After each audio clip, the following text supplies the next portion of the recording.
Assalamualaikum warahmatullahi wabarakatuh. Salam sejahtera bagi kita semua. Yang terhormat Bapak Misbahul Munir, Sarjana Sains, Magister, Kesehatan, selaku dosen pengampu mata kuliah Ikhtiologi, Prodi Ilmu Kelautan, UIN Sunan Ampel, Surabaya. Puji syukur kita haturkan kepada Allah Subhanahu wa Ta'ala, dan tak lupa salawat serta salam yang selalu tercurahkan kepada Nabi besar kita, Nabi Muhammad SAW. Kita dari kelompok 11 yang beranggotakan saya, Nur Aini, dengan NIM 090204 21039, dan teman saya Ahmad Rehan Gimnasiat dengan NIM 090404 21048 yang akan menyampaikan mengenai sistem saraf pada ikan. Sistem saraf merupakan sistem organ pada makhluk hidup yang terdiri dari jutaan sel saraf yang saling terhubung dan mengatur segala aktivitas tubuh makhluk hidup. Sistem saraf ikan memiliki fungsi sebagai berikut, yaitu menerima rangsangan dari lingkungannya dan memprosesnya untuk membentuk suatu reaksi atau respon. Lalu yang kedua, mengatur kinerja organ dan sistem organ ikan. Lalu yang ketiga, mengatur keseimbangan dan koordinasi otot maupun saraf pada ikan. Lalu yang terakhir, yaitu menggabungkan sistem endokrin untuk mengontrol osmoregulasi, sistem metabolisme, pertumbuhan maupun reproduksi. Selanjutnya adalah bagian-bagian dari sistem saraf ikan. Sistem saraf ikan memiliki 4 bagian, yaitu sistem saraf pusat, sistem saraf tepi, sistem saraf otonom, dan organ perasa khusus. Sistem saraf pusat terdiri dari otak dan susum tulang belakang. Otak sendiri terdiri dari telencephalon, diencephalon, mesencephalon, metencephalon, dan myelencephalon. Telencephalon merupakan bagian otak paling depan yang memiliki fungsi sebagai pusat sel saraf penciuman yang terdiri dari lobus olfactorius, tractus olfactorius, bulbus olfactorius, dan hemispherium cerebri. Diencephalon merupakan bagian belakang dari telencephalon ventral yang berfungsi sebagai pengendali sistem motorik yang terdiri dari talamus, hipotalamus, lobus inferior, dan sulcus vasculosus. Mesencephalon merupakan bagian otak tengah yang memiliki fungsi sebagai pusat dari sistem penglihatan yang terdiri dari lobus opticus, stratum fibrosum, stratum gisaum sentral, dan stratum album sentral. Metencephalon merupakan bagian belakang dari mesencephalon yang memiliki fungsi sebagai pengendali gerak yang terdiri dari korteks dan medula. Dan yang terakhir adalah myelencephalon yang merupakan bagian dari otak belakang yang melanjutkan diri ke kaudal sebagai sumsum tulang belakang. Selanjutnya ada sistem saraf tepi yang terdiri dari saraf otak dan saraf spinal.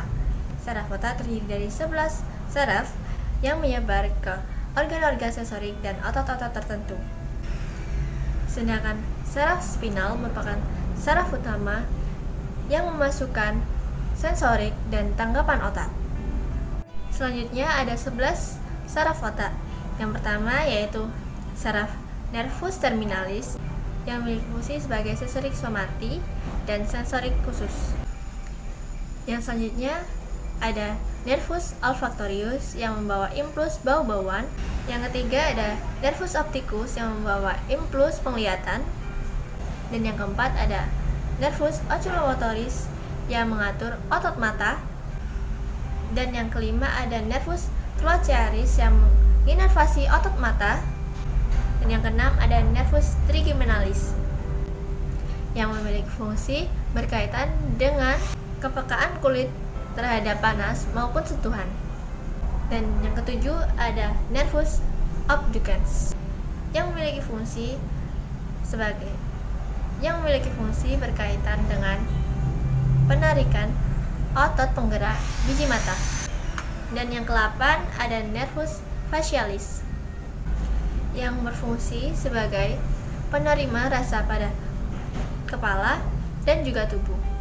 Selain itu, nervus facialis juga berfungsi sebagai penerima rangsangan sentuhan.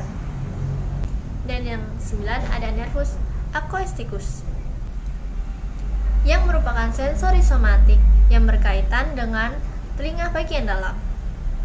Dan yang ke-10 ada nervus glossopharyngeal yang memiliki fungsi berkaitan dengan garis rusuk, organ pengecap, dan otot-otot insang. Dan yang terakhir ada nervus vagus yang melayani sistem garis rusuk, organ-organ internal, dan menginervasi penerima rasa. Sistem otonom memiliki dua tipe. Yang pertama adalah sistem saraf simpatik dan kedua adalah sistem saraf parasimpatik. Yang simpatik berfungsi untuk mempercepat kerja organ-organ tubuh dan yang kedua sistem saraf parasimpatik adalah berfungsi untuk memperlambat kerja organ-organ tubuh. Organ perasa khusus tersusun atas 4 bagian. Yang pertama adalah organ gurat sisi yang digunakan untuk mengetahui perubahan getaran dan pergerakan pada kolom air di sekitarnya. Dan yang kedua adalah hidung. Dan yang ketiga adalah telinga dan yang terakhir adalah mata. Jenis saraf pada ikan dapat dibedakan menjadi 2. Yang pertama adalah berdasarkan fungsi organ yang dirangsang dan yang kedua adalah berdasarkan fungsi dari rangsangan. Berdasarkan fungsi organ yang dirangsang, sistem saraf terdiri dari 2. Yang pertama adalah saraf cerebronalis yang berfungsi sebagai perangsang otot bergaris pada ikan. Dan yang kedua adalah saraf otonom yang berfungsi sebagai perangsang otot jantung, urat daging licin, dan juga kelenjar dalam tubuh ikan. Dan yang fungsi dari rangsangan memiliki 3 bagian. Yang pertama adalah saraf sensibel yang berfungsi sebagai penerus rangsangan dari perifer ke sistem saraf pusat. Dan yang kedua adalah saraf motoris yang berfungsi sebagai penerus rangsangan dari sistem pusat ke sistem tepi. Dan yang ketiga adalah saraf penghubung yang berfungsi sebagai penghubung satu jenis saraf ke jenis saraf yang lainnya. Cara kerja sistem saraf ikan pada umumnya yaitu ikan menerima rangsangan dari lingkungannya melalui organ perasa. Rangsangan tersebut diteruskan dalam bentuk impuls ke otak. Selanjutnya, impuls tersebut diubah menjadi gelombang elektrokimia dan ditransmisikan ke sepanjang sistem saraf yang tersusun atas serabut saraf sehingga menghasilkan respon yang diberikan pada otak dimanifestasikan dalam bentuk tingkah laku. Sekian presentasi yang dapat kami sampaikan yang bertema sistem saraf pada ikan. Jika ada salah kata, mohon maaf. Wassalamualaikum warahmatullahi wabarakatuh.